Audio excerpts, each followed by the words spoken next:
And today, boy, we have another Wolf Stephenson. Wolf is a producer, he's an engineer, co-owner of Malaco Records, Malaco Studios, and like I said, old friend of mine. So welcome, Wolf.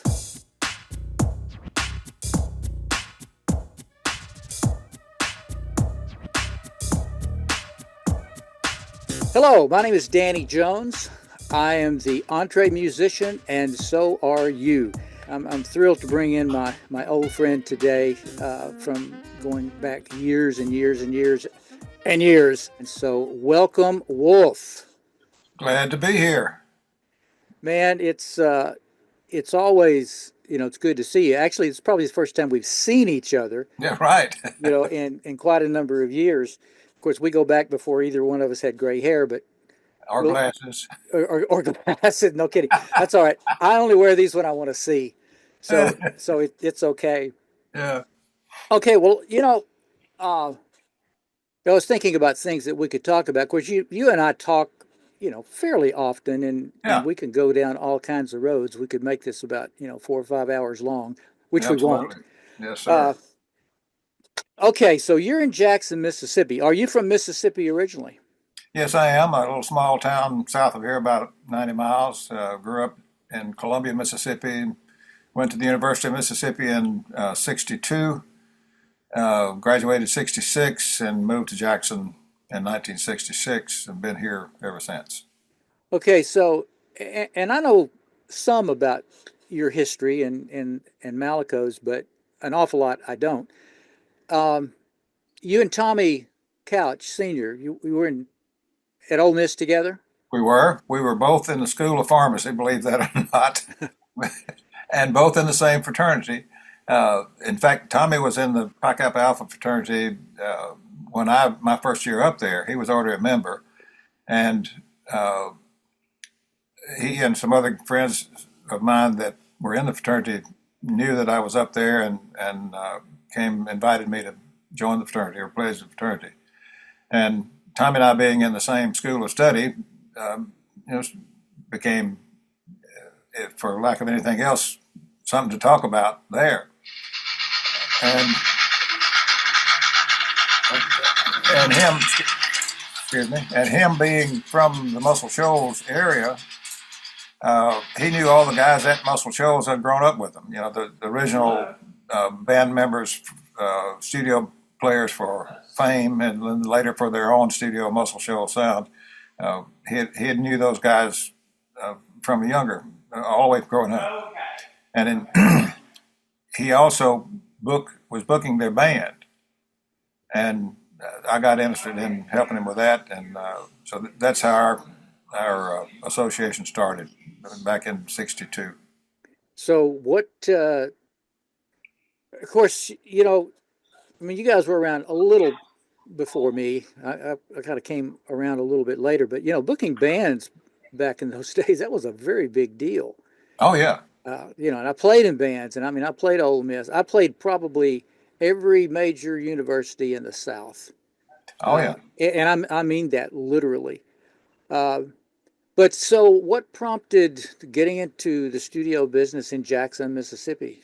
Well, we booked the Swampers, later called the Swampers. Jimmy Johnson and the Del Rays was the name of the band. Jimmy Johnson, Roger Hawkins, and a couple of other guys. Jimmy and Roger, of course, became members of the Swampers, and there were two or three other bands from Muscle Shoals. David Hood was involved with one of them, and a couple of others that we booked.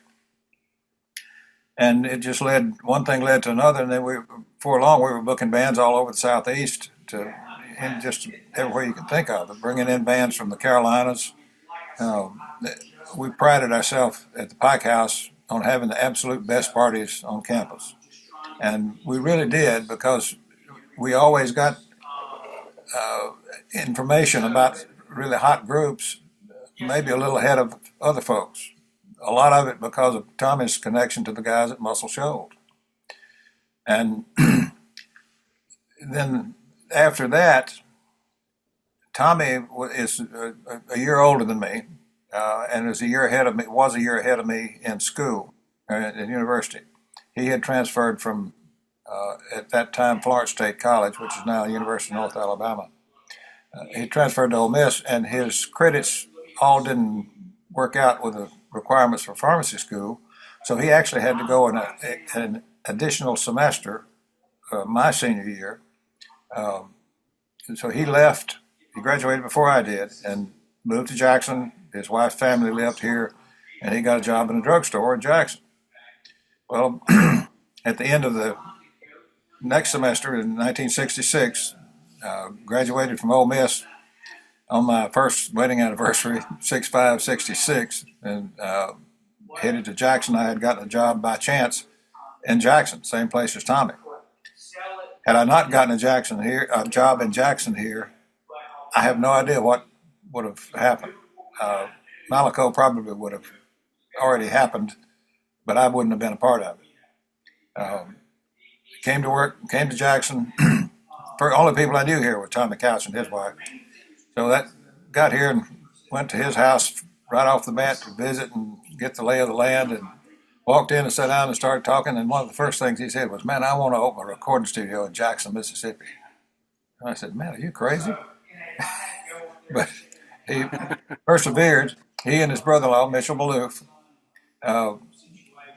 cobbled together some money from some investors. I'm not sure where they got it, but they got enough money to rent this building.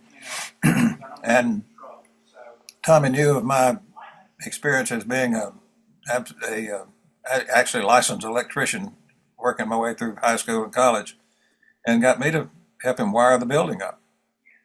It needed complete redo on the inside, so I did the electrical wiring and then did the installation of the microphone lines, and the equipment came in and hooked all that up. Nobody even knew how to turn it on, basically. So that's how I got started, and it seemed to me so interesting that Tommy was still working in a drugstore part-time all the time then, and I was working full-time. And Tommy would hang around the studio every spare minute, and eventually left pharmacy and started full-time at the studio, and still booking bands at the same time. So after hanging around with him a bit, I came to the conclusion that this might be more fun than counting pills at the drugstore. So I left and joined Malaco in about '68, and the studio had been open about a year at that time. So let me ask you a question here. And one of the things I probably should have pointed out, in your introduction here, but I'll put this in. Okay, we decided to open a studio in Jackson, Mississippi, which a lot of people probably would laugh at. But then, I just jotted down a few names that I know of the people that you work with, like, Bobby Blue Bland, Gene Knight, King Floyd, Dorothy Moore, Johnnie Taylor, Anita Ward, Latimore, Denise LaSalle, Shirley Brown. And that's the tip of the iceberg. Yeah. How do you get from, hey, yeah, let's open a studio in Jackson, Mississippi that probably no one has ever done before, to the prominence and all those great successful records that you worked on? I have to lay a lot of the success at our access to the guys at Muscle Shoals Sound. We opened in '67. Jimmy Johnson and the Swampers left Fame and opened their own studio in '68, the Muscle Shoals Sound Studio on Jackson Highway. If we didn't call them 2 or 3 times a day to ask about how do you do this or how do you do that, we would have had a much harder time. And Jimmy and Tommy, being childhood friends, they were always there with suggestions and do it this way. Here's how you do this. Here's how you do that. We recommend this and that. So that was a huge help in getting us going. And we struggled along for a couple of years. And probably the seminal event that put us from flipping a coin as to whether it was going to work to maybe looks like, hey, this might work after all, would be a gentleman from New Orleans, Louisiana, who you know the name, Wardell Quezergue. I knew him well. The Creole Beethoven. He had cut many, many hits down there. Barefootin' by Robert Parker was one of them, but it had a big orchestra, the whole shooting match. And most everyone in New Orleans recorded at Cosmo Matassa's studio. Well, Wardell, after several hits, had run up a sizable bill at Cosmo's studio. Cosmo wouldn't let him have any more studio time until he paid his bill. And he had 5, 6, maybe 7 artists that he had songs done for, written, rehearsed, arrangements done, everything ready. Okay. Yes, ma'am. He didn't have a studio and he didn't have musicians, didn't have an engineer. So he called, he found out that we had an 8-track recorder, and we had just bought one. So he called up and made the offer. He said, look, I've got all these artists, I've got the songs ready to go, arrangements done, everything's ready. I need a studio, I need the musicians, I need some expenses, and I'll split the deal with you. And, you know, we were recording anything that would walk in the door, just nickel and dime stuff, renting a studio. So we jumped at the chance, and as fate would have it, Groove Me and Mr. Big Stuff, both of those really big hits came out of the recording session, the first recording sessions with Wardell. We cut the tracks on one weekend, brought the vocals in the next weekend to do vocals, and then did horns and strings on some stuff, and then started shopping the product. And that was our very first success. And I would mention that shopping the product was totally unsuccessful. Everyone we played the songs for, and we thought they were really good. Everybody turned them down. I mean, you name a major label that we went to, Atlantic, Stax, ABC, everybody in Memphis, everybody in Nashville, everybody in New York that would listen to us, flatly turned them all down. So we had a guy working for us part-time who was a DJ at the black radio station here in Jackson, WOKJ, a guy named Joe Lewis. And he said, look, guys, I really believe that this stuff will do good on the radio. Why don't you press up a 45 and put it out yourself? And of course, back then, 45s were about 12 cents a piece to manufacture. So we chose King Floyd and put out a single on him. And as fate would have it, Groove Me was the B-side. Of course. And the A-side was a medium-tempo ballad with strings and all this kind of stuff. Groove Me cut on the 8-track, and we had 2 tracks left open.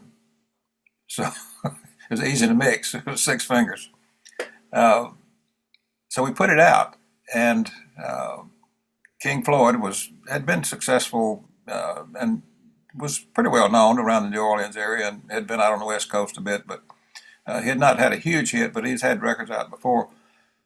So he had a very close friend, and a guy named George Vanette, who was the program director for the big black radio station in New Orleans at that time, and I cannot recall the call letters, but it was the hot station in New Orleans for black music, and it was the station to listen to. I forget the name, but it was the big station. So King Floyd took the record by there. It had been out for a couple of weeks, and talked to George Vanette, and George said, yeah, man, I'd love to play it for you. Today's Friday. I can't add it today. But he said, tell you what, my niece, and I think it was his niece and maybe his daughter, the girls have a sleepover party at the house this weekend, and I'm supposed to take a stack of records over there for them to listen to. He said, I'll put your record in there with it, and we'll see what happens. So he did, and King left a little disappointed that he couldn't get it played that day. So early Monday morning, George Vanette calls King Floyd up and said, King, man, have you got a smash? And King said, oh, man, that's great. He said, George said, this Groove Me is wonderful. And King said, no, man, that's the wrong side. And George Vanette replied, King, it's not the wrong side. When the girls got to that record, they did not play any other record all weekend long. Over and over and over again. He said, I've memorized all the words. That's the song. and he put it on the radio that Monday. And it, I'm probably an overused word, but it virtually just exploded. And it took about 2 weeks of gaining play everywhere it was exposed. And then the phone rang, and it was Jerry Wexler calling back from Atlantic Records, and wanting, of course, to pick up the record. So we thankfully held out a little bit, and he agreed to a distribution deal for the label that we had created to put Groove Me on, and that was the Chimneyville label. So that started our association with Atlantic. Had we as a small company, I mean small company, we could all go to lunch in one car back then. So for us to handle manufacturing, distribution, promotion, and importantly, collection of the money, it would have been overwhelming. We would have gotten swallowed up by the industry, especially at that time period. So the association with Atlantic was a savior for us, and helped us really get our feet on the ground and learn a lot over the next 4 or 5 years for the length of that deal. Just kind of fell into place, didn't it? It did.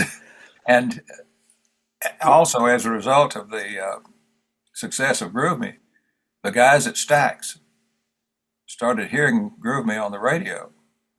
And there was a friend of ours, Tim Whitsitt from the Jackson, Tim Whitsitt and the Imperial Show Band. He worked for us for a while, but he was up there working for East Memphis Music.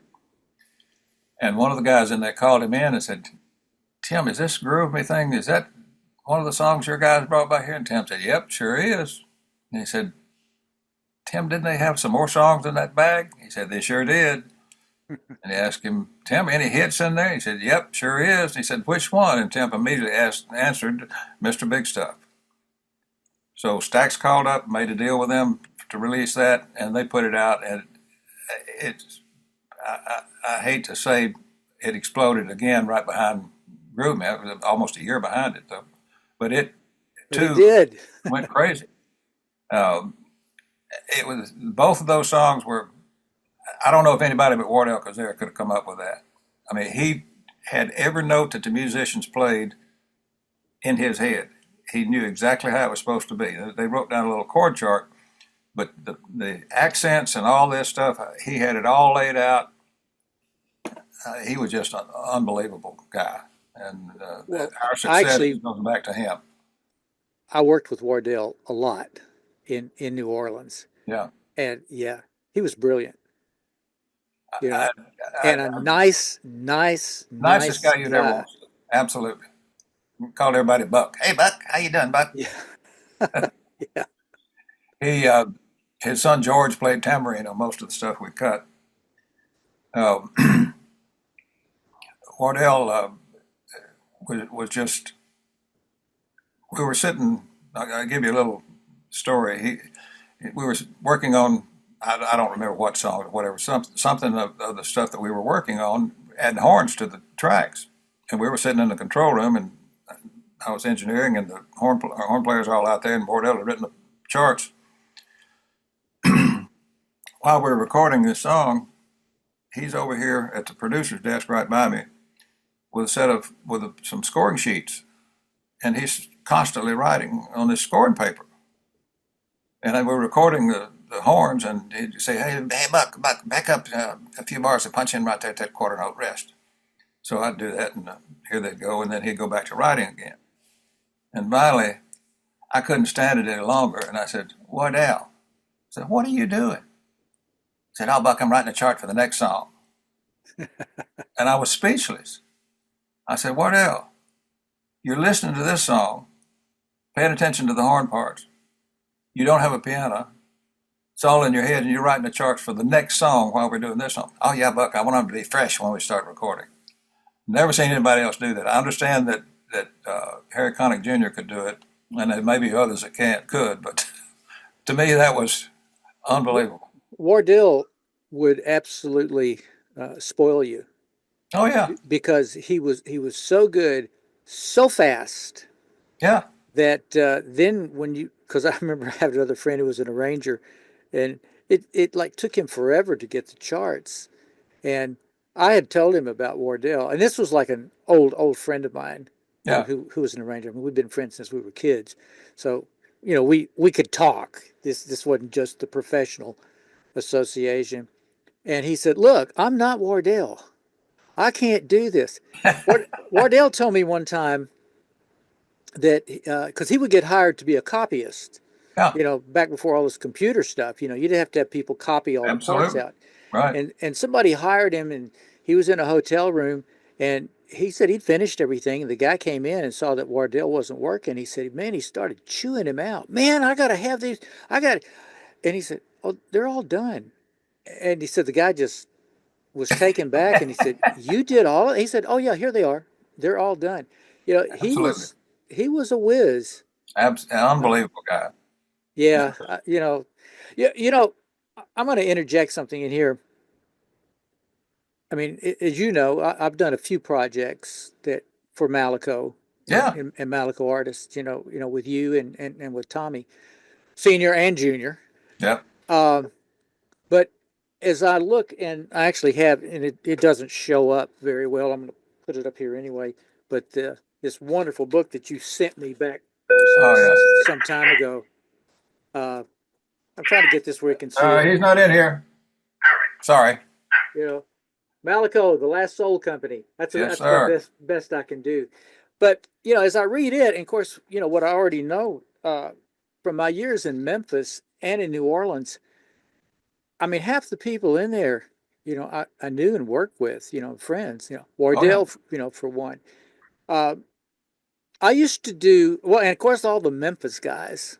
Oh, sure. Yeah. Michael Tolles. I mean, gosh, I loved working with Michael, and did for years and years. James Robertson.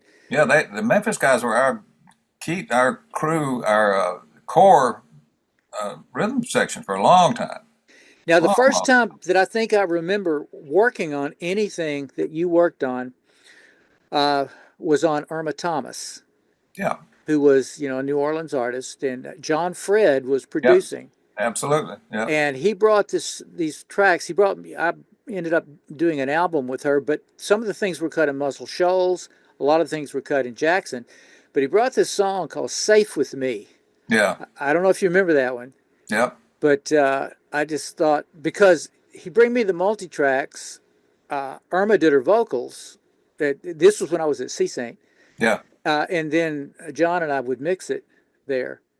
And I just remember one of the things that I remember too. It's the first time I think I remember working on anything, from Malaco, that you had done, and I just thought, wow, okay, who's this Wolf guy? And but then also I asked, man, who's the piano player on this? Yeah. Carson Whitsitt, Carson Whitsitt. who Absolutely. who became a great friend, for many years, up Oh, yeah. until he died. I used to go to his home in Nashville and stay in the guest room. We, write songs Absolutely. and He was a record. jewel. He really was. But then the next thing that I think I remember was an artist you actually recorded. You were the engineer, but it was recorded at North American Studios on Yeah. this lady from young lady from Italy, Norma Jordan, Right. I remember that. and They and were, that's yeah. well see, I knew the Fresconias. Mike had done some work for me in my band years, some legal work, and Greg, because I also booked bands when I was in Memphis, and I did a lot of work with Greg when they had Frasco Entertainment Yeah, Agency. sure. And so after us, as a matter of fact, they actually offered me a job at North American at one point. Yeah. And They were without an engineer when that session was set up. Something happened, and they were in a panic. And Carson was involved with it as well. yeah, well, Uh, Carson, I think, was the producer on he it. may have been, yeah. But I knew, but they brought it to me because they knew me from past years, Yeah, right. and they wanted to bring it to a bigger studio, in New Orleans, Alan Toussaint studio, Right. because obviously she was there, Yeah. Norma, and so they were trying to impress her with that. But I have to tell you, boy, they spoke very highly of you coming to bat for them. They said, yeah, he came over and engineered this for us, They were in and the pinch, and you know, we were busy at the time, but not busy enough that I couldn't pitch in. Especially since Carson was involved with it, would have done anything for Carson. well, that's the first time I met Carson in person. Yeah, And he came in, I think they had cut that whole record in the process of like 2 weeks. yeah, And, that was, I mean, probably 10 songs with strings, horns, background vocals. I mean, these were full production, oh yeah, on all of these songs. And Carson came in, and he was a little on the fried side, or a lot on the fried side. And he said, now look, Danny, now again, we just met. He said, I'm fried.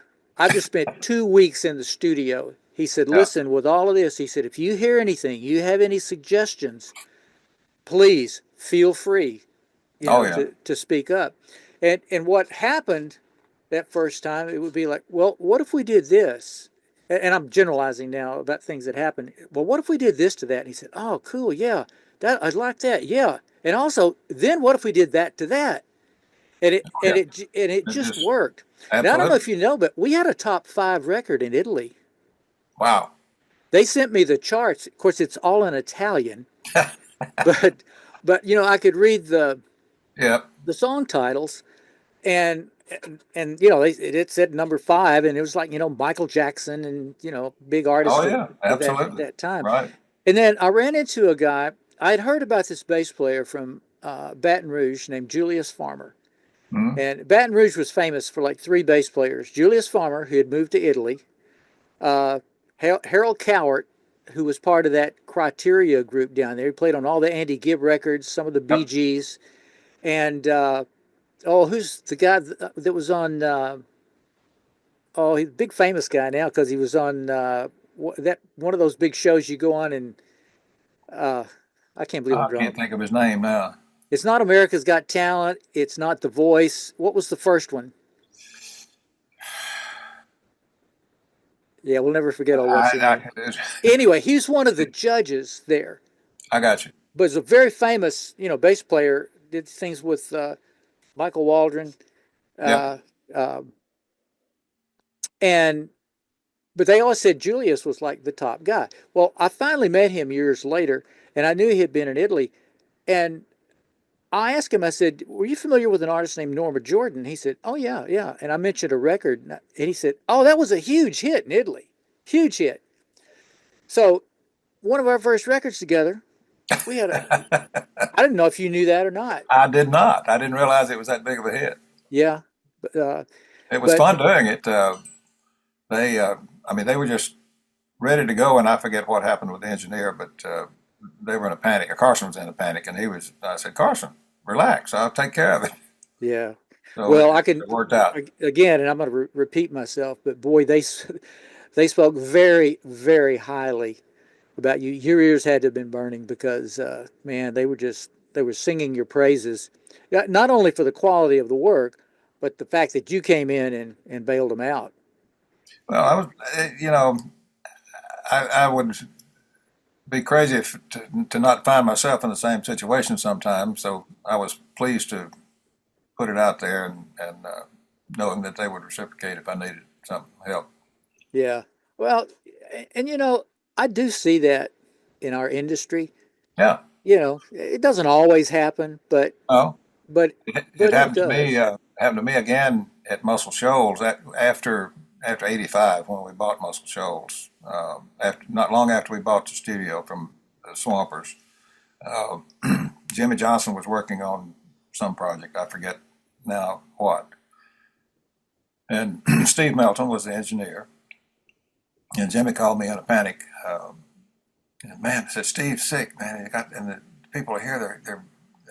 Wait, I don't have an engineer. Is anything you can do to help me? I said, well, Jimmy, when do you want to start the session? He said, well, there's all sitting here waiting. I said, well, it'll take me about 4 hours to get up there, so I'll see you in a little bit. He said, oh, man, right, well, what are you going to charge me?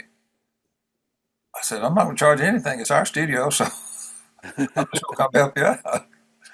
And he Wow. was flabbergasted that, and I was glad to do it. especially for those guys. Yeah. You know, of course, I think one of the first things I did, I engineered that James Peterson record, that Yep. Preaching the Blues, Yep. that Tommy Jr. and Paul Lee, Right. co-produced that. And we cut those tracks at the studio in Jackson. And I know you had just put in some new monitors, or it's a new console. And Yeah. you told me that it was the first session with that console. At least that's what I remember. We had a new console in '72. Another one, I think, in '76. Well, this was the API. Okay, that was 1995. Okay. I I knew knew it was that one. sometime Yep, in the the 90s. API. I was going to ask if it was API, but it was Yeah. November of 1995 when we put Because it in. because I remember the speaker selection switch didn't work yet. I Yep. mean, you just installed it, Oh yeah. and the session was set up for it. So I had to use, the main monitor. I mean, I like, when you're working in a room for the first time Yeah. and you have the big monitors, but, obviously it all worked great. Yeah. But we finished that record in Muscle Shoals. Right. We mixed that in let's see, was it B? That Yeah, was the Studio mixing. B. Yeah, that's where they usually mixed in there. Yeah. And I remember Jimmy Johnson coming by the studio. Yeah. And that's the first time that I'd ever met him. And I had so many questions for him. I was trying that. We had kind of a lull in the session, and of course, I mean, obviously, you know Jimmy tremendously better than I did, but Jimmy had no problem talking. You, No, you no. know, so when I asked questions, I mean, he gave me detailed answers. It was a absolute warehouse of knowledge about Oh sessions gosh, and players and such. I Absolutely. was I was thrilled, to be quite honest with you. Uh, and we finished that there. Now, one of the things that this is what I guess I'm going to get to here. You were working in another room, or you were there, and that's when I found out about your culinary uh, works. Yeah. First of all, Muscle Shoals. For those who didn't know, Muscle Shoals Sound, the second building, the Right. one out on the river. One on the river. Yeah, the big Yeah. one. By the way, was probably absolutely my favorite place to work Mine, ever. mine as well. And I've worked in, I lost count years ago, but at that point I'd worked in over 40 rooms. And this place was just my favorite. I mean, and you could house an army Oh yeah. It there. was And the just big kitchen. And I remember you saying, well, I'm going to fix some of my spaghetti tonight. yeah. And you did. And boy, it was great. And I remember a few years after that, I was producing a band from Memphis called Gabby Johnson. And we were talking about where to go to record. And I said, well, and these guys were huge Leonard Skinner fans. Yeah. And I said, well, I know the folks over at Muscle Shoals Sound, were Skinner. And boy, their eyes got like this big. And I said, oh my gosh, do you think we could go record there? So, I started making phone calls. It looked like it was going to happen. But I was dealing with, I don't remember, what was the lady's name that was a manager? Uh, it could have been Suzanne. Could have been Carol. Probably Suzanne. Yeah. It's been a while. And she's really nice, but I remember calling you and said, hey, man, of course, you were back in Jackson at that point. And I said, it's, I kind of got this group to bring in, but, it kind of depends on one thing. And you said, well, what's that? And I said, well, it depends on whether you're going to come up and make some of your spaghetti again. And you had the same response. And you did. And you came up, and, and the guys absolutely loved working there. I loved working there. It was a comfortable place to work. I mean, it was big. Nobody's crowded.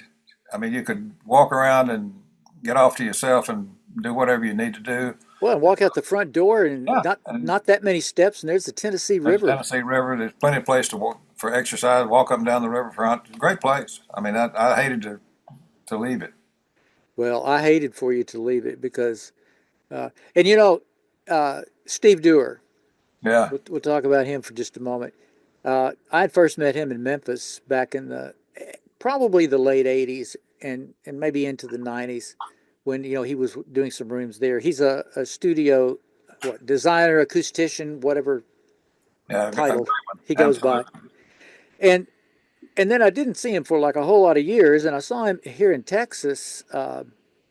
A few years ago, before the pandemic, and I went up and I introduced myself to him. I walked up to him and he said, "Do I know you?" And I said, "Yes, you do."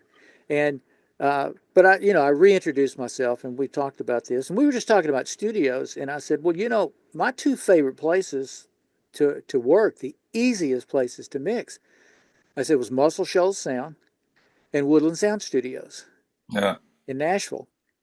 And he said, I did those rooms, didn't you? And I said, no. And he said, oh, yeah. And I said, well, no, I didn't know that when I said that, but it's true. I knew he did your room in Jackson. Yeah, he did. He redid the Muscle Shoals room, both rooms, and redid the monitor setup in our old studio. Of course, our new studio that we're in now, he designed this thing from the ground up. Yeah. Well, And hey, you had a little weather there back a time ago, didn't you? of all days, April the 15th, tax day, Okay. 2011, April 15th at 11:45 in the morning, we were visited by probably an F2 or something like that. It wasn't a huge tornado, but it came right through the parking lot, and it rearranged just about everything on our property. The studio building was damaged beyond repair. It being an old building, the building where our royalty accounting and accounting offices were next door, nothing left there but a slab. And we had a warehouse at the time, and that it took the back end off of that, and it could be rebuilt, but the rest of it was flattened, with the exception of, luckily, our tape vault, where the analog tapes were stored. At that time, of course, we had purchased Muscle Shoals Sound and Savoy Records in New York or New Jersey, and Atlanta International, and several other smaller labels. And some of our tapes were stored off-site, but probably back in, I'm going to say 40 years ago from now, which would be in the 80s somewhere, early 80s. Tommy Senior's wife's cousin, Richard Thomas, who did all of our construction work from the day we opened the first studio until he passed. We were going to build a storeroom for our tapes because we didn't have room to put anything. So he said, well, why don't you let me build it so it's tornado proof? We said, no, man, we don't need to do that. Don't worry about that. We're not going to get hit by a tornado. He said, well, it's just the most valuable thing you've got that you're going to put in this building. I said, well, you've got a point there. And he said, I can do it for not much more, and you'll be safe. So he built it, and through all the years, that particular day made it worthwhile, because that was the only building that was, it was affected just a small amount. A little small piece of roofing deck covering came off and got a little water on the floor. But other than that, everything that was blown down, that thing was still standing. So Wow. that was a lifesaver there. Well, how do you make it tornado proof? It's constructed with cinder block, 12-inch cinder blocks, with about every 4 to 6, I forget how many courses of block, there's steel reinforcement running laterally and vertically. And then you go up about 10 feet and you pour it all full of concrete. Then you put the blocks up again, more steel going up, weld it all together, pour that full of concrete. And you keep going till you get to the top, and then the whole thing's, all the walls all the way around are steel reinforced concrete, and the roof decking is really heavy duty roof panels bolted down, and that's it. Now it blew the door off of it. The pressure drop was such a a startling thing that it actually pulled the entrance door off the warehouse, but it did not take the building down. Had it done so, our tape masters would have been in bad shape. Yeah. But I think about that because like the flood in New Orleans, Yeah. Katrina. I Oh mean, yeah. so many masters were just lost. Oh yeah. And I know that not only because of what I read, but some of the things that I worked on Yep. that I wish I had, today, to release. There was a lot of things that were released, but a lot of things that weren't really released yet. Absolutely. That are they're just gone. You Yeah, know. we've just finished building an addition to the old tape vault, same type construction, except now it's about 4 times bigger than the old one. So the biggest building on the property now is a tornado-proof tape vault. We got all the Savoy tapes masters in there. We've got all the Muscle Shoals sound demos and demo masters in there. The Atlanta International masters are all in there, and all this tape, analog tape. We of course have digital masters in there now as well, but all of our analog tape masters are in that building. So, uh, I know you had mentioned to me that a lot of what you do these days is transfer Yep. those things over to Dig. These days, going back to right after the tornado, I've been doing. It's taken 10 years, and I'm still at it. Yeah. Wow. Transferring everything back there, everything in our analog tapes, analog to digital. And if you think about it, some of these tapes are quite old. And you know as well as I do, if tape sits on the shelf for 20, 30, 40 years, the splicing tape is going to come loose. Oh. When you splice in the leaders from the end of one song to the front of the next song, the splicing tape dries out. So you have to replace all the splices, which is time consuming. Right. And after about 1969 or 70, the tape manufacturers changed over to a back-coated tape. They put a compound on the back side of the tape as well as the oxide on the business side, and the back coating made the tape travel a much smoother travel through the machine, plus it dissipated static electricity. And you of course know if you walk around on carpet with some different shoes on, some kind of leather sole shoes or whatever, and the humidity just right, temperature just right, you'll build up a static charge and you reach out and touch a doorknob and it zaps, pop. Yeah. If you do that and touch a tape machine anywhere close to the tape, it'll actually put a pop on the tape. The back coating would dissipate that static electricity. Well, that was great for about 3 or 4 years. And then they didn't have 3 or 4 years worth of history to see what was going to happen to this back coating after it had been sitting on the shelf for that long. So we started pulling out tapes that had been on the shelf for several years and put them on the machine to play, and lo and behold, they start dragging. I was going to say that machine went slower and slower and slower and gummed up the heads, and it just was horrible. And it may have been you that told me about, was it you that told me about putting it in a pressure cooker and putting a vacuum? Well, no, convection oven. Right. Yeah. This a homemade convection oven is a vacuum, not a pressure cooker with a vacuum. It wasn't me about the pressure cooker. This is the first time hearing of that. Well, the vacuum oven is what you remedy this with, but the vacuum oven is quite expensive. It's basically an oven with really thick walls, and it's got pumps on it. It'll pump a vacuum, and of course, pull a vacuum, and then the moisture evaporates 20 times faster. And you heat it up, and the back coating goes back to its original state, so you can transfer the tape. Well, the vacuum oven is about $15,000 to $20,000. So I take it back. It was Joe Bean that told me about that. Joe Bean that worked for Studer. He said, "Have you got an old pressure cooker?" I said, "Yeah, I've got one at home." He said, "Well, go online to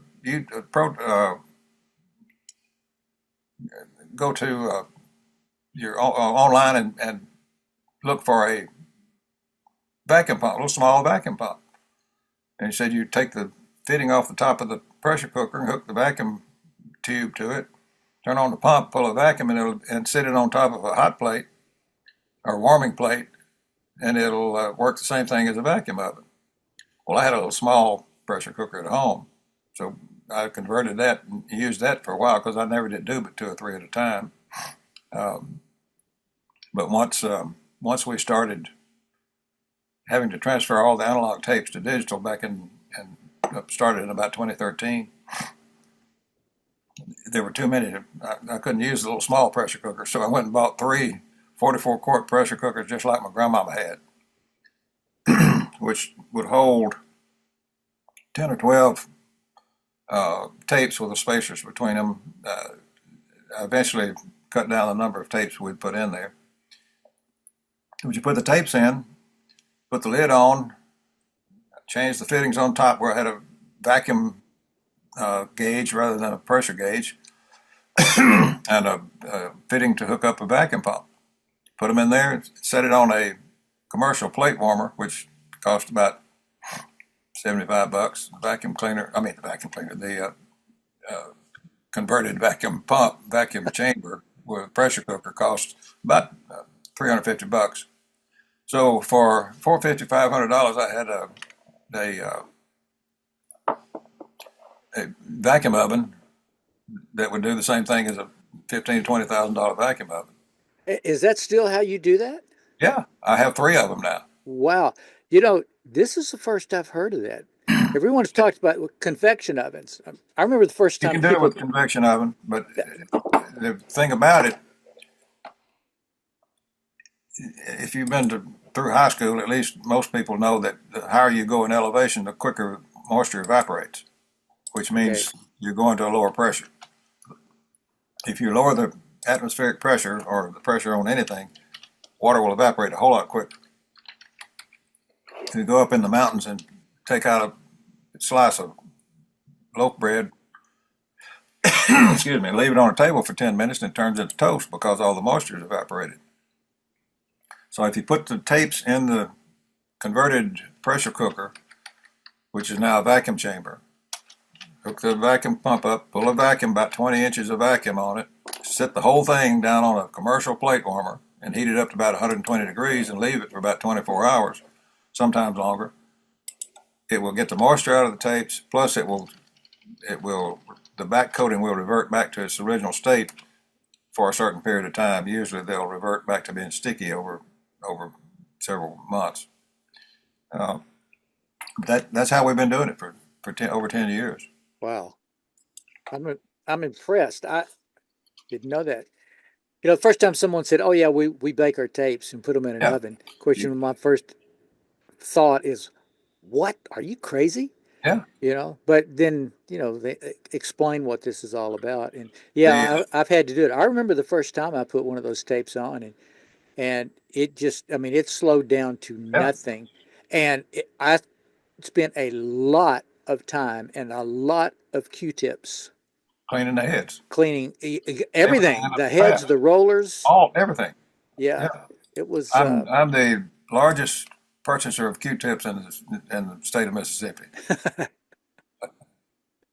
All right. But, here's one thing that's interesting, and we won't necessarily get into that right now. You and we've had conversations about, technology. When we started out, with mono machines and like you talk about 8-track machine, but you only use 6 tracks. Yeah. And that's still pretty wild. And obviously, because we've been talking about this, I just did a Dolby Atmos mix, on one of the Latimore songs. And, when you guys, I guess you had Kent who sent me the files, for it. And it was just like, excuse me, but perfect. I mean, I get files from different people, and sometimes it's like it, sometimes it's a lot of work on my part, even though I kind of tell people what to do. But boy, your stuff was, it was just right there. It just opened up right up like it was supposed to. It's all labeled really well, almost like you know what you're doing. And so I can't even Well, begin to. I can assure you, as far as the files being in perfect order, I'll lay that on Kent's desk in there because he's the one that takes care of all that. Yeah, but as far as I mean, everything being labeled, labeled correctly, Yeah. and I remember asking you this question. I don't know who's going to listen to this and how much they want to hear all this little tech stuff, but in the earlier days, earlier than now, when we had 24 track machines, you couldn't just put every instrument like a drum set, for example. Yeah. I remember when I first started working at CISSY, basically it was four tracks were allotted for drums. You had one for kick, one for snare, and everything else was on a stereo, two tracks, Yep. in stereo. Mhm. Then with disco, then it was like, oh, well, wait a minute, we need a track Yeah. for the Yeah. hi hat. There you go. So now we had five tracks, but of course this track that you sent me was done in '88, Yeah. and I remember looking at it was. I guess there was a hi hat track. I actually don't remember, but I did kick snare, but the toms and the overheads, were all mixed together, which is what we all used to do. Absolutely. Yeah. And I loved your comment. And I said, so you were still doing it back then, like like we used to do. And you said, yeah, I spent all that time getting the balance, so I only have to get that balance one time now. So every time, and Yeah. I, You I can was deal gonna say with I it. chuckled, but it's so true. Absolutely. I mean, You know, if you get it right, after a while, you get enough confidence to where you say, okay, this will work. And if I have to jack with it, I can modify it a little bit with EQ or yeah, compression or whatever, yeah. and do some other tricks. But you just got to take the time to get it right back then. Well, of course, back When we then we started, had to. when we started off with a 4 track, Yeah, and all the drums are on one track, or maybe even something else in there with the drums. When we went to 8 track, on Groove Me, for instance, the drums are on one track, bass, guitar, and keyboards. Vocals is 5, and I don't know if it was background vocals or horns, whatever else was left was on track 6. But the drums are all on one track. And because we'd gotten used to doing that with a 4 track, and we hadn't had the 8 track that long at the time, so yeah, rather than spread it out, and eventually we said, "Oh wow, man, if we can do these drums in stereo," and I remember the first time I tried that, I was kind of impressed with the way it sounded. But we'd done them in mono for so long that yeah. that's the way it was done. Well, Um, and you know what? When it works, yeah, it works. I mean, in Uh, 1970, most of the stuff you listened to on the radio was mono anyway. yeah, yeah. It was. And I think I mentioned this story to you. The mastering engineer in Memphis was talking about after Willie Mitchell, at Royal had gone to 16 track. Yeah, And he brought this first stuff in to be mastered, and he says, "Now you got that new 16 track machines." He said, "How many tracks did you use?" He said, "9."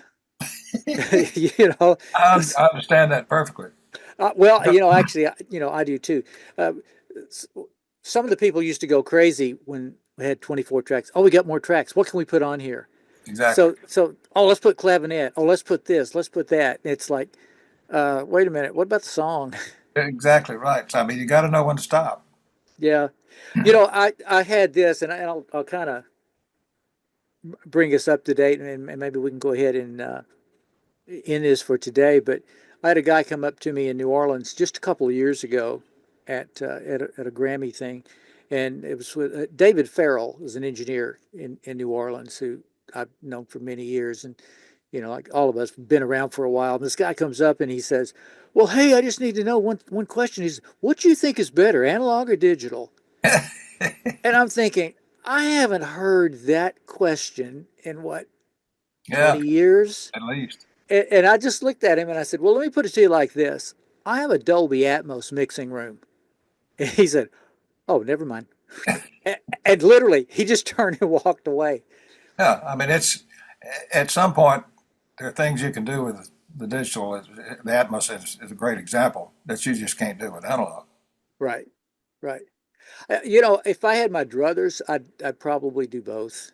Yeah, You know, because I listen. You know, I pull out things that I originally cut. You know, analog, and I feel like they sound bigger I do than too. the digital stuff. You know, but I'm mixing them, but they're also transferred to digital, Yeah, and I'm mixing them. You know, digitally. But and I think they sound good. The thing I'll tell you the thing I do not miss about analog, and that is after you run that tape on those heads, you know, a oh yeah, thousand times. I know exactly what you're about to say. You know, I did an album, part of an album on Ramsey Lewis years ago, and I was thinking about all of that, and I thought, you know what I'm going to do? Well, we did this anyway. Anytime Alan Toussaint was producing, every day at the end of the day, no matter what we did a rough mix Yeah, down to 7.5, and we had a reel. And of course, you know, back then we had labels, yeah, so we would write down, you know, what it was, and you know, it'd be leadered. So if he needed to go back and hear something, let me hear those tracks before we added this or before we right. added that. We could just go back real quickly and pull those out. And I remember being so proud of the fidelity on those tracks. I thought, Oh yeah, golly, boy, we really got this one. We nailed this. And then by the time I got to mixing, I remember yep. thinking, What's happening? yeah. And I thought, is it just my imagination? And I went, pull out the rough mix. There you go. And I pulled out the rough mix, and it was not my imagination, No, no. you know. And that I do not miss about analog. Here's one thing I did that it was tedious, but I'd heard about it, and I said I'm going to try it. We were cutting a Johnnie Taylor album at Muscle Shoals, and we cut the tracks. Got through with the tracks. Took that 24 track tape, did a mix down to the other 24 track machine in the other studio, or brought them over there and hooked them together. So I did a mix, a sub mix, just a rough mix of the track, then a isolated track of hi hat for or click track, something that the Yeah. musicians could listen to if it needed more click or something like that, and a vocal. Transferred all that to another tape. I put that master tape where the tracks were cut, put it up, and never played it again. In essence, you made a slave tape. Exactly. Everything else was done on the slave tape. Strings, horns, background vocals, overdub, vocal overdubs, and all the other overdubs were done on the background tape. So I got ready to mix, and I linked both machines together. This was at Muscle Shoals. And of course, back then, I had to get a timeline of links and all this stuff to sync both of them, but the studio synced together really good. And I played back the track, original tape that we'd cut the tracks on. And I had sat down in front of the console, and it was about to start my standard, okay, add a little of this, add a little of this. I know I'm going to put a little 10K here and there, so Yeah. a few clicks. So I said, well, let me just hear the tape first. And I played the tape, and it was so startling that I could not believe it. The original tape sounded so bright and brilliant and just everything right in your face. I just couldn't believe it sounded so much better. Having never been played, but just the times that the track was cut. Yeah. So that 24 track tape had probably never been played more than 10 or 15 times. And the other one, otherwise, you may play it 200 times before you're through. Oh, easily, easily. Uh, I mean, sometimes that's not the case, but most of the time back then, that was the case. Oh, yeah. You know, Yeah. all kinds of overdubs, and you're just going over and over and over. Well, you know, I was never, I never had, I made slave tapes, but I was never in a situation where I was that I could like sync them Yeah. together. Yeah. You know, I'd do exactly what you just said for like background vocals or anything that was going to be a lot, but then I would take and have to put those back over, on my master tape. But the way you did it is like the way, as far as I was concerned, that was the way to do it. It sounded great. I mean, I was astounded because it takes a lot more time and twice as much tape, but it was worth it. Yeah.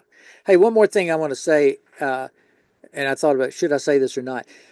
Every once in a while, I run into George Massenburg. Yeah. You introduced me to him. We were at the Grammys in California. By the way, we were at several Grammys together.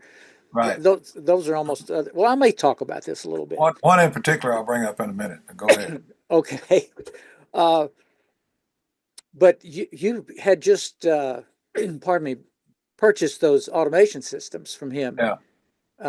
For, I guess, all your studios. Yep. And so you said, hey, you want to go over and meet George Massenburg? And it's like, well, yeah, I'd love to. So, and I mean, I don't see him very often. He probably does not even remember who I am. But when I do see him, I reintroduce myself, and I said, Wolf Stephenson introduced us originally. And every time he says, oh, man, how's Wolf doing? So I just want you to know that every time I've seen him, that he has asked about you. When we did the automation install at Muscle Shoals, we had an airplane at the time, a King Air, and we flew to Nashville, picked him up, and brought him back down to Muscle Shoals. And he said he brought a tape that he's going to play. And he put this tape on, and I just about fell out. It was Aaron Neville. And I listened to it, and I said, my God, how can anybody do that? It sounded so unbelievably great, I couldn't believe it. But anyway, that was a very memorable time, and he played that tape, and I said, oh, man, it was fantastic. But brought him down, showed him the studio. We had made a deal with him. He gave us a substantial discount on the automation systems. We bought one from Muscle Shoals and one from Malaco. So we gave him a block of studio time along with the payment. So he gave us a substantial discount, and we said, okay, we'll give you X number of hours of studio time. But he never got to use it. I really hated that.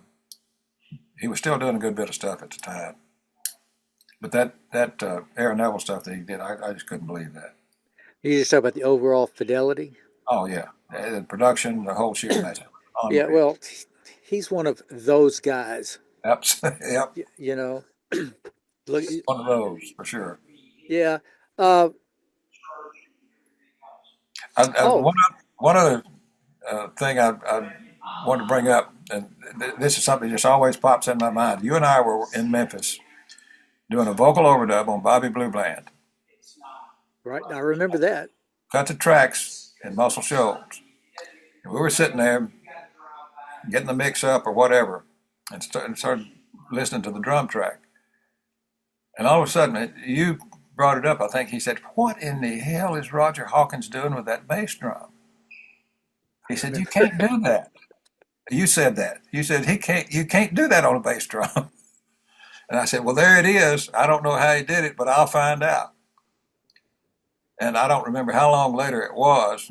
And I think I remember telling you that I finally got Roger. I said, man, Danny Jones and I were sitting on this Bobby Bland session, vocal session in Memphis, and listening to your drum. I said, how did you do that trick on the bass drum? He said, oh, man, it's simple. And he went in and showed me. He hit the bass. It was a 3-lick bass drum lick. Just, but it was a single bass drum pedal. Right. It was too fast for that.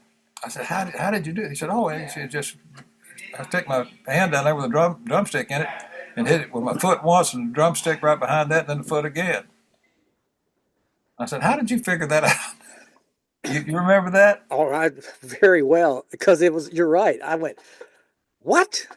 Exactly. It was in the count off. Yeah. You know, it wasn't in the actual song, but it was in the count, and it was so smooth. First thing he did. Yeah. By That the was, way, that little thing that we're talking about here was nominated for a Grammy. yeah, You know, absolutely. because I remember we were Oh, and there. that's the other thing I was going to, I don't remember which trip it was to the Grammys, but one of my most memorable ones. You were the uh, president of the Memphis chapter in Narrows or something at the time, right? I was Yeah. probably, yeah. So I was out there and I had a seat, not in the nosebleed section, but in the second section up at the Shrine Auditorium. And I was sitting back there, and the show was getting ready to start, and here you come, say, Wolf, come here quick. He said, come with me. So I said, all right, where are we going? I said, what about my seat? He said, I got it, come with me. So we walked down the aisle, and you started walking toward the front. That was you and Dave together, Yeah, wasn't it? me and Dave Clark. And we kept walking, and my God, I said, what am I doing down here? And we were 2 or 3 rows back from the front. And that was the time that Whitney Houston opened the show. I've never been more impressed in my life. Oh, she was great. This is all music people in there now. It's not like it is now. Yeah. The whole place was mostly music people. And when she got through singing, everybody in the place was standing up. It was, I'll never forget it. Unreal. I I used to have pull, but I had a friend, and I went to her and I said, "Hey, listen, any way we could, you know, get these people down closer?" And she But said, it and was she well said, worth it. "Come with me." You know, so yeah, I was glad, that I could do that. But I also remember a time in New York because that was in Los Angeles, Yeah. that show, Shrine Auditorium. Yeah. and I remember uh, I was up there, and your whole family came Yeah. Yeah. that particular year, Yeah. and uh, you said, "Hey, listen, Little Milton's going to be on the Conan O'Brien show," and you Yeah. tell me what time to show up, and but the time was wrong. You had the wrong time, and you called me, and you said, "Hey, listen, I mean, I gave you the wrong time. It's actually starting about now," and I'm in the hotel room, and I said, "Oh, well, okay, I'm gonna get there just as soon as I can," and I don't think it had started yet, but it was like an hour Yeah. earlier than I'd planned to be there. So anyway, I show up. It's in the NBC building, and I walk up to this person, and I said, "Hi." I introduced myself. I said, "I'm here with Malaco Records, and Little Milton is performing on the Conan O'Brien show." And I said, "I'm kind of late getting here today." And they said, "Oh, yes, sir. Just a second." And they called someone over and said, "Please take Mr. Jones up to the to the floor." And I didn't think I think I said I'm with Wolf Stephenson with Malaco Records. I think that's probably how I put it. And anyway, got into this elevator and went up, and someone, as soon as the elevator doors opened, there was a person right there and said, "Oh, this is Mr. Jones. He's with Malaco Records," and uh, they said, "Well, I'm sorry that the show just started and there really are no seats, but you're more than welcome to stay in the green room with Little Milton."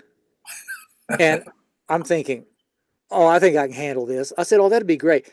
And they said, "Oh, anything you need anything to eat or to drink or anything?" I said, "No, no, no, I'm fine. Thank you very much." Yeah. So they took me to the green room. So I introduced myself to Milton, Yeah. and I was there, the whole time. I actually thought it was cooler to be back there because there's people walking. Bonnie Raitt was on the because they actually Oh yeah. performed together, Yeah. and that's how I got to know Milton. I mean, Oh yeah. because we were there for however long a show was, at least a couple hours. Yeah. And so anyway, I used your name. Well, you you got me that seat down on the front at that Grammy Awards where Whitney Houston was. Well, we've And been I'll looking tell you, out for each other for a long time, yeah, Wolf. I'll tell you a quick story about Dave Clark. Not long after he came to work for us, which was been in around '80, Whitney Houston's, I get them mixed up. Thelma and Sissy Houston. No, Sissy's mom. she came by the studio to see Dave Clark. Sissy Houston did? Yeah. And I had heard the Pressure Cooker album. Do you remember that one? That was cut live to disc? On who now? Well, Sissy Houston was singing on it, and several other folks, but I mean, it was cut live to Oh, disc. okay. Yeah, actually, I'm not familiar with it. It was unbelievable. I had a copy of it for a long time, but God knows where it went. All the bit. I mean, you can imagine. It was like the old days. They had to cut everything one after the other. Let me turn off my telephone. Okay. So, Sissy stopped by to see Dave Clark because he knew, of course, everybody in the business. So she came in and I said, "Ma'am, what a pleasure to meet you." I said, I've heard the Pressure Cooker album. And I said, "I've never been more impressed with anything in my life. That's just absolutely fantastic." It may have been Thelma. I think it was Thelma.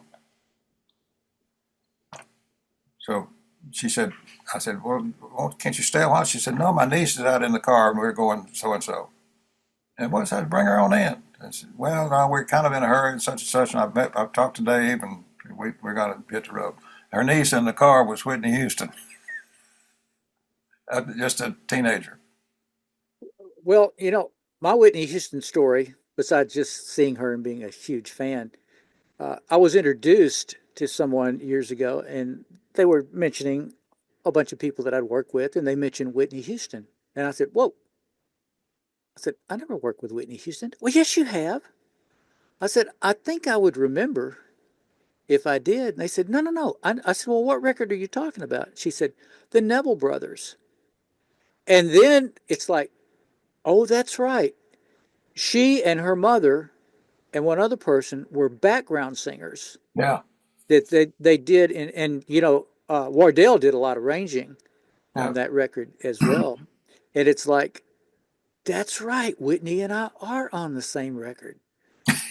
I still don't tell people I work with Whitney Houston, but we are on the same record. Absolutely. So that's my Whitney Houston. Lots of good memories. It's been a absolutely fantastic 58 years that I've been doing this, and sometimes I go back and listen to some of this old stuff, and it just brings back floods of memories of doing all this. I wouldn't change it for anything in the world. It's the memories of the sessions, Great. the people, and for both of us, a lot of those people are no longer around. Absolutely. But people ask me, say, what? I said, this is something that so few people ever get to do. Yeah. Everybody hears the artist, they hear the songs on the radio, but you're sitting there behind the console, and there they are out there singing, and they're depending on you to do it right. I said, it's just not a whole lot of folks that do this. Right. How many times did you get goosebumps? Still do. Yeah. Still do. When you get to hear it for the first time, the way we get to hear it, it's you're right. Oh, yeah. Most people don't get to experience that. I mean, I'll never forget the first time Bobby Blue Bland walked in the studio. Now, I bought the first big record with a little hole. First 78, 33 and a third RPM vinyl record that I bought was Bobby Blue Bland's Two Steps from the Blues. And I must have worn it out at least twice. And when he came in the studio the first time, I was just speechless. And it was, you and I worked with him a couple of times, so yeah, he was just. He and I had the same birthday. Really? Yeah. I mean, he was around longer than me, but yeah. But I remember that. But after I only worked with him that one time. Yeah. But I did see him a couple of times, after that. And he was always such a gentleman. Oh yeah, he was. He was a very, very soft spoken. He was a very private guy, and I don't know how many people know it, but of course he couldn't read. Yeah. He absolutely did not want to do interviews. So one particular time there was, I forget who the particular guy was. The guy from Robert Palmer, is that him? It could be. I think that's right. Or Anyway, you talk the writer? yeah, yeah. Uh, I may have the name wrong. yeah, but it's similar. I'm sorry, I don't remember that either. Anyway, he was wanting to do, Robert Gordon? that could be it. Exactly. Okay. I think that's right. Yeah. Sorry, Robert. Yeah. And I was in Memphis for something, and he had called and wanted to do a interview with Bobby. And this was soon after we started working with Bobby. So I asked Bobby about it. He said, "No, man," I said, I don't like to do those interviews." I said, "Well, I'll be there." I said, "I'll be happy to go with you." He said, "Well, if you'll go with me, I'll go." He said, "But he said, sometimes they ask me questions, and I just get uncomfortable." I said, "Well, I'll be there with you." And I thought about it a bit, and I said, put myself in those shoes. You're sitting there doing an interview. Somebody asks you a particular question, like, "Did you read the report so and so, or did you see in such and such a magazine about such and such?" And I said, "I get it now." So I sat there with him in the interview, listening like a trap, waiting for something to happen. And if anything like that came up, I would interject myself into the conversation. And Bobby caught on to that. And from then on, he would not do an interview without me being there. He said, "Now, Mr. Wolf, you got to come up here for this interview." I said, "I'll be right there, Bobby." So we did, God knows how many. When we went to the Montreux Jazz Festival in '89, we spent a whole day doing interviews in England and in Montreux. We played the Hammersmith Odeon in London, played the Olympia Theater in Paris, and then the Montreux Jazz Festival. And of course, there were journalists there from all over Europe and every place we went. But he was a unique guy. Yes, indeed. I keep wanting to stop, but I keep thinking of another story. Yeah. I'm trying to. I think you were there when we did Johnnie Taylor. Yeah. In Memphis, and we were at the studio called Cotton Row. Absolutely. And Johnny starts yelling and says, "What do you do?" He said, "I worked so long to get out of the cotton fields, and you bring me to a studio called Cotton Row. Don't you ever do this to me again." And we were just, I was cool not to laugh too much because I didn't know him, but you cracked up. Oh yeah, I knew he was putting out. I mean, he did it all the time. I figured he was kidding. Yeah. Oh yeah, he was taking advantage of the situation. He was always making it jokes about stuff like that, but he was fun to work with. And most of the time he was just fine. I mean, he was one of those that pushed the envelope a lot. But in the studio, he would tell me, he said, "Pete," he called everybody Pete. "Hey, Pete." He said, "Pete, now I don't know about this song." He said, "This song you sent me," he said, "I don't know if I like that or not." He said, "If you think it's a hit, I'm going to sing shit out of it." And he would do it. Hey, well, I'm appreciative to you because of you, I got to work with Johnny and with Bobby, and man, I don't know. It's hard to explain to people what a thrill it is.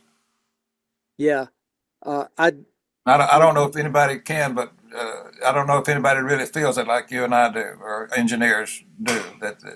That special time you spend with these folks creating something like this, it's quite unique. Yeah, because it's not like a fan meeting them at a gig where Exactly.